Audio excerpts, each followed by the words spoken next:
cecht de hocht, an tochtú cecht, cuide héan, an taulvarga.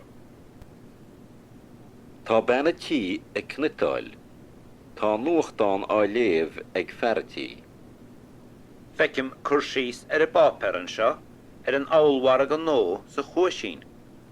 Le amach é go gluise mé cen saise, Tá go má.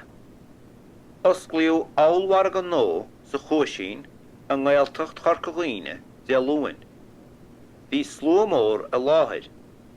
Benny an sagart paráiste an áit, agus chuir pádraig má calprain teachta dála, fáilte rih gach éon duine, agus dógar sé an siúpa ar oscailt. Bhí na customéirí lán sásta. Láir ar dúrisceoir le cuidíomh, agus seo leanas cuid denna níthe a dúramh leis. Ní aice mé riamh hana éon áit cho brá leis. Tá na praisana an réasúnta, fuair mé rins rudaí an saoir ar fad inis díreach. Is mór an áistúin an taulwarga seo. Bhí na lán le déanamh agam, a rithe lé, agus ní bhíon puin ama agam chun dul chuig na siúpaí. Ní raibh éon mhuilearm in seo inniuh. Bhailí mé a raibh uaim gan éon stró. cuide dó,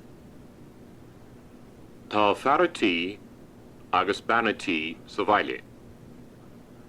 Tá nuachtán á léamh ag fearrtí, agus tá banatí cnitáil in aice na tine.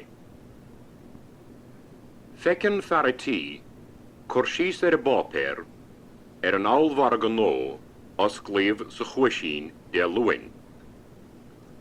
Ba bhaile banatí an cursís a chluisteáil. Bhí slú mór i láthir nuair osclaomh an áit. Bheannaí an sagart paráiste, agus chuir pádraig má calpraín fáilte rih gach éon duine. Láir tuairiscóir an nuachtáin le cuid den na customéirí. Bhí siad son lán sásta. Dúirt customéirí bháin nach bhaca sé riamh hana éon áit cho brá leis. Smór an áis an taulvarga nó, do dhaoine nach míon puin amacha chun dul chuig na siúpaí. Tá na praisana an réasúnta freisin. Céir tarsúil ag fearrtí, A léamh atá sé. a bhfuil an nuachtán á léamh ag banatí. Níl ag cnitáil atá sí. Cá bhfuil an taulwarga nó. Sa chúisín atá sé. Cain a osclaomh an taulwarga. Dé luin a osclaomh é. A raibh puin daoine a láthir ag an oscailt. Bhí slú mór a láthir. Céir do rinne an sagart paráiste, Bheannaí sé an áit. agus céir do rinne an teachta dála. Chur sé fáilte raibh gach éon duine agus dógar sé an áit ar oscailt. A raibh na customéirí sásta.